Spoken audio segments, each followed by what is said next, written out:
जय श्री कृष्ण दोस्तों, दर्शन कीजिए आप यशोदा कुंड के। और ये रहा माँ यशोदा का आपके सामने मंदिर। बहुत ही भव्य स्थान है, आप जरूर जाएं नंदगांव में और यहाँ दर्शन करें। तो आज के वीडियो में हम आपको श्री उद्धव जो थे उनकी जो क्यारी थी जहाँ पर उनका संवाद हुआ था, जो नंदगांव के वासी थे, खास करके माँ यशोदा और उनका परिवार, श्री राधा रानी और गोपियाँ, यहीं पर उनको परम ज्ञान की प्राप्ति हुई थी। तो अब वीडियो में आगे सबसे पहले आपको नंदगांव के वासी से सुनेंगे श्री उद्धव जी की तारीफ। अक्रूर कमन।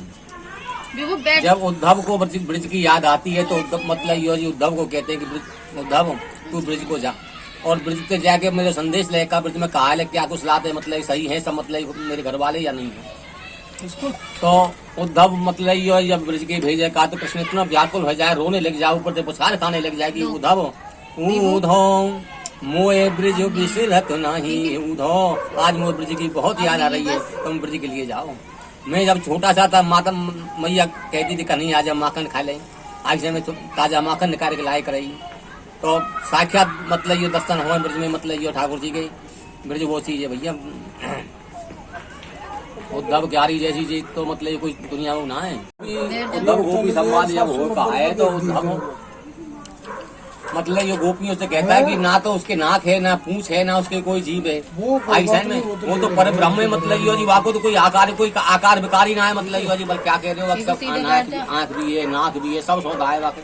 आज जब तुम कह रहे हो बल तुम्हें साक्षात दर्शन करा, बोले आंख नाक फेंक ना है ठाकुर जी के, तो वो साक्षात दर्शन कराती है। फिर मतलब ये जी उद्धव तो सुन के वाटे में वैसे बाबल हो जाए कि तेरी बहन के मैं अभी उद्धव को भगवान कृष्ण मतलब द्वारका में छोड़ के आए और यहाँ साक्षात दर्शन हो रहे हैं, न्यो देख के और मतलब ज्यादा बाबल हो जाए।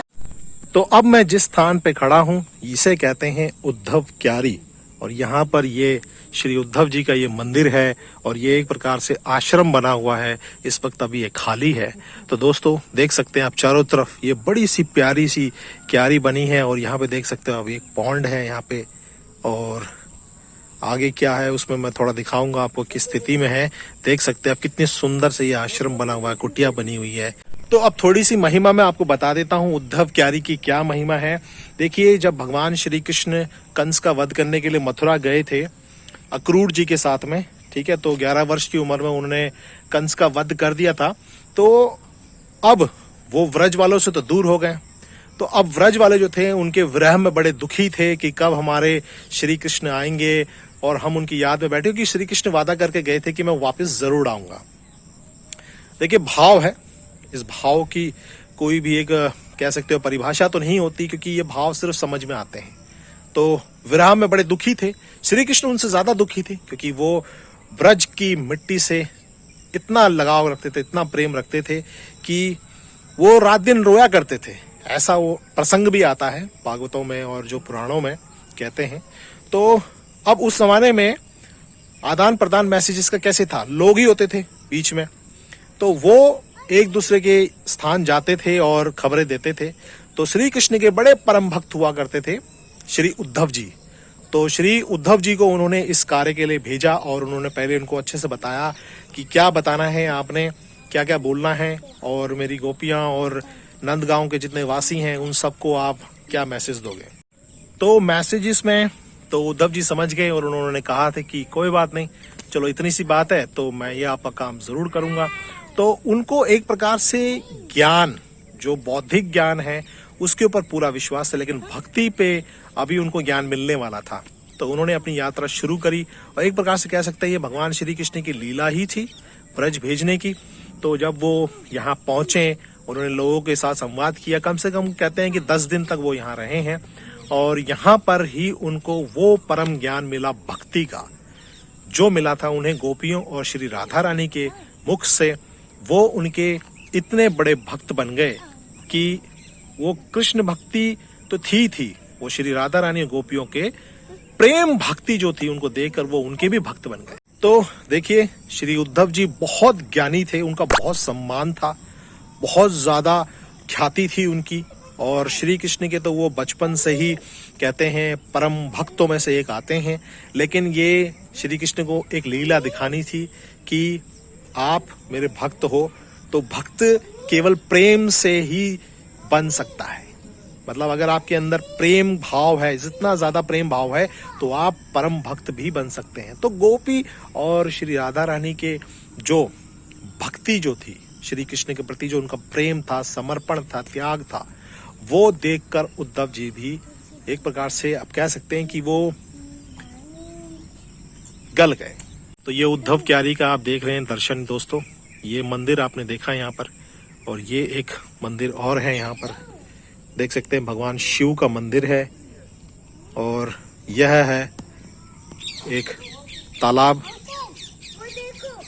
और देख सकते हैं दोस्तों मैं उद्धव क्यारी से अब आपको श्री नंद महल के दर्शन करवा रहा हूँ। ये पूरा नंदगांव है और ये नंदीश्वर पर्वत है, और नंदीश्वर पर्वत जो है भगवान शिव है, और नंदीश्वर पर्वत के ऊपर ही नंदगांव बसा है, और ब्रह्मांचल पर्वत के ऊपर बरसाना बसा है।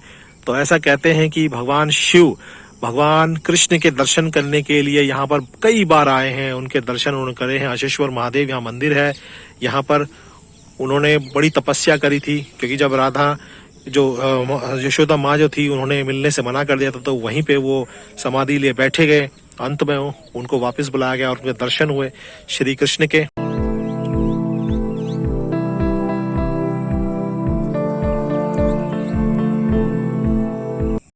दोस्तों उद्धव जी से हमको एक प्रेम की भक्ति के बारे में यहाँ पर जानकारी मिलती है, और जो उनके बीच में संवाद हुआ था गोपियों के संग में, राधा रानी के संग में जो संवाद हुआ था वो बड़ा ही मार्मिक है, और उसका एक निचोड़ आप कह सकते हैं कि टोटली यहाँ पर समर्पण। तो अगर आप भगवान को समर्पण करते हो, अपने आप को पूर्ण रूप से समर्पित हो जाते हो, तो भगवान आपके ही हो जाते हैं, क्योंकि भगवान को केवल भावों और समर्पण से ही समझा जा सकता है, जो कि उद्धव जी को उस दिन ज्ञान मिला। तो उद्धव जी यहाँ पर जब आए थे तो वो एक प्रकार से दिमाग जो उनका ज्ञान जो था उसको लेके आए थे। वो तो सिर्फ श्री कृष्ण का संवाद, मतलब जो श्री कृष्ण ने उनको मैसेज दिया था वो पहुंचाने के लिए आए थे, लेकिन वो बन के गए भक्त। तो देखिए काफी हम सौभाग्यशाली हैं, उद्धव क्यारी में खड़े हैं इस वक्त, और ये हमारा परम सौभाग्य है। तो आप सभी को भी जब मौका मिले तो नंदगांव से ज्यादा नहीं, बस 500-600 मीटर के पीछे पे आपका लेफ्ट हैंड साइड में उद्धव क्यारी है। तो कैसा लगा आपको ये वीडियो जरूर बताएं। देख सकते हैं बड़ा ही खूबसूरत नज़ारा है। देखिए आप जितने भी हम सनातन धर्मी हैं, बहुत सौभाग्यशाली हैं आप लोग कि आपको इस देश में जन्म लेने का मौका मिला, क्योंकि यह ऋषियों की तपोस्थली है और यहाँ पर हर किसी को जन्म लेने का मौका नहीं मिलता। सौभाग्य से एक अच्छे कर्मों के बाद में आपको इस पावन स्थली में जन्म लेने का मौका मिलता है। विदेशों में लोग भटकते हैं ईश्वर को दर्शन करने के लिए, और हमें तो बचपन से ही ये सब चीज़ें हमें विरासत में मिलती हैं। तो देखिए ये पूरा उद्धव क्यारी से हम आपको दर्शन करवा रहे हैं। श्री उद्धव जी और राधा रानी और गोपियों का यहाँ संवाद हुआ था, उनके बीच में जो आंसू जो उनके छलके थे और जो प्रेम की जो भक्ति की लहर जो थी वो यहीं हुई थी।